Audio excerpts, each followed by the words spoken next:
현대인들이라면 모두가 공감하실 만한 주제일 것 같은데 바로 우울증. 제가 원래 무교거든요. 성당을 좀 나가볼까? 담배를 펴볼까? 저걸 피면 내 속이 시원해질까? 흡식을 하는 것도 증상일 수가 있어요. 과다수면이 증상으로 나타나기도 해요. 제일 결국 위험한 게 자살로 이어질 확률이 당장에 멈추고 싶으니까 더 강한 자극을 줘서 이 증상을 멈추고 싶다라는 욕구를 느껴요. 그럴 때 되게 자해를 하거나 근데 그런 경우들이 청소년들에게서도 굉장히 많거든요.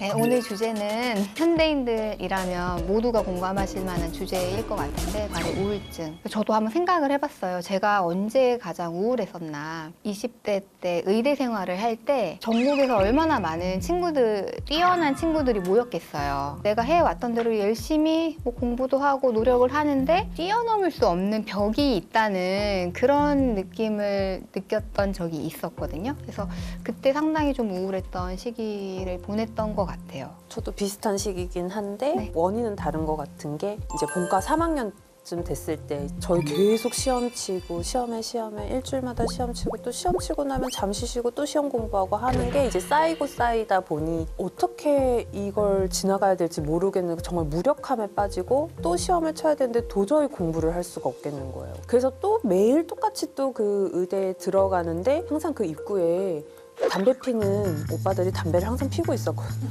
진짜 그때는 그 연기가 너무 막 빨려들 것처럼 저도 거기 가서 당장이라도 한 대만 달라고 할 정도로 너무 저걸 피면 내 속이 시원해질까? 이런 생각이 되게 신기하게 강력하게 들더라고요. 저도 딱 비슷한 시기였던 것 같아요. 그래요? 본과 3학년 때인지 4학년 다들 때인지. 비슷할 때 지치나 보다. 네, 저는 되게 착한 방식으로 되게 제가 원래 무교거든요. 근데 성당을 좀 나가볼까? 이런 생각을 했던 기억이 너무 비교되죠? 정말 잘 어울리세요. 아니 저는 그럼 담배 얘기를 했는데 뭐가 되나요?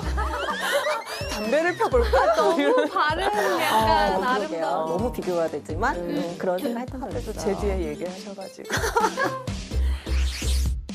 요새 사람들이 나 좀 우울한 것 같아 이렇게 많이들 얘기를 하시잖아요. 근데 단순히 조금 우울한 거랑 우울증이라는 거랑은 좀 다를 것 같거든요. 다르죠. 네. 그래서 혹시 어떤 차이가 있는지 좀 궁금해요. 불안이나 우울이 생긴다는 거는 뇌 신경 전달 물질 중에 세로토닌이라는 신경 전달 물질이 있는데 그 세로토닌이 충분하지 않거나 아니면 작용을 하는데 효과적으로 작용하지 못하고 있기 때문에 불안이나 이제 우울을 느끼게 된다고 설명을 하거든요. 그러니까 우울증을 진단할 때 핵심 증상이라고 하는 게 있는데 우울감 또는 모든 일상에서의 흥미의 저하. 아무것도 재미가 없어요. 아무것도 즐거움을 느낄 수 없어요. 나 감정 없어진 것 같아요. 이렇게 이야기를 하는 게 핵심 증상이고 거기에다가 식욕이 줄어들기도 하지만 오히려 폭식을 하는 것도 증상일 수가 있어요. 그래서 뭐 식욕 저하 혹은 식욕이 폭발하거나 무기력감, 무가치감, 집중력 저하, 일의 능률의 저하, 자살 사고, 자살 시도 이런 것들 여러 가지 증상들 중에서 4가지 이상 그게 2주 이상 지속이 됐을 때 우울증으로 진단을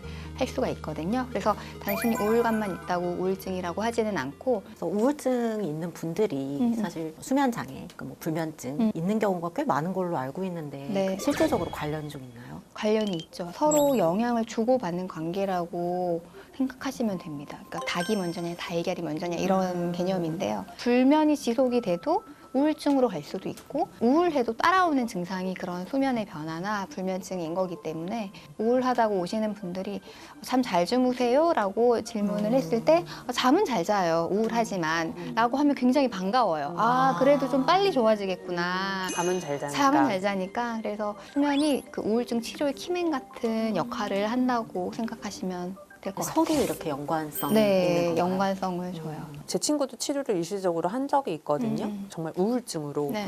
근데 먹으면 바로 정말 빨리 좋아져서 좋다고 하더라고요. 근데 그거를 끊는 것도 쉬운가요? 마치 정신과 약을 막 먹으면은 막 계속 먹어야 될 것만 같고 이런 고민들을 하실 것 같거든요. 굉장히 많이 하시는 질문들인데 우울증 약은 항불안제나 다른 약처럼 즉각적으로 반응이 나타나는 약은 아니지만 일주일 이상 유지를 꾸준히 하면 효과가 시작이 되고 그리고 나면은 보통은 이제 거의 70~80%는 약의 효과를 보거든요.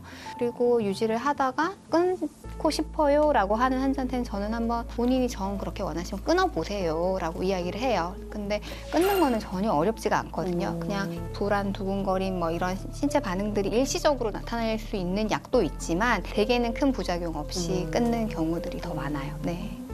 우울증은 약으로 치료를 많이 할 수 있다라고 네. 저희가 알고 있는데 공황장애도 공황장애도 약으로 반응이 좋은 병에 속해요. 네. 다행이네요. 우울증은 우울 장애에 속하는 거고 공황장애는 크게 봤을 때는 불안 장애의 한 가지 같은 거거든요. 그래서 불안이 좀 더 주된 증상이고 죽을 것 같은 어떤 공포감, 숨이 잘 안 쉬어지고 숨이 짧아지는 느낌, 가슴 답답, 식은땀, 떨림, 그다음에 어지러움, 실신을 하는 경우들도 있고요. 그런 증상들이 한 번에 나타날 때 그리고 그게 거의 매일 지속적일 때 공황장애로 진단을 해요. 이제 항우울제, 항불안제를 보통 쓰는데 효과가 즉각적으로 좀 나타나는 질환이라서 도움들을 많이 받으시죠. 우울증은 이제 저희가 배우기로 제일 결국 위험한 게 자살로 이어질 확률이 맞아요. 높으니까. 네.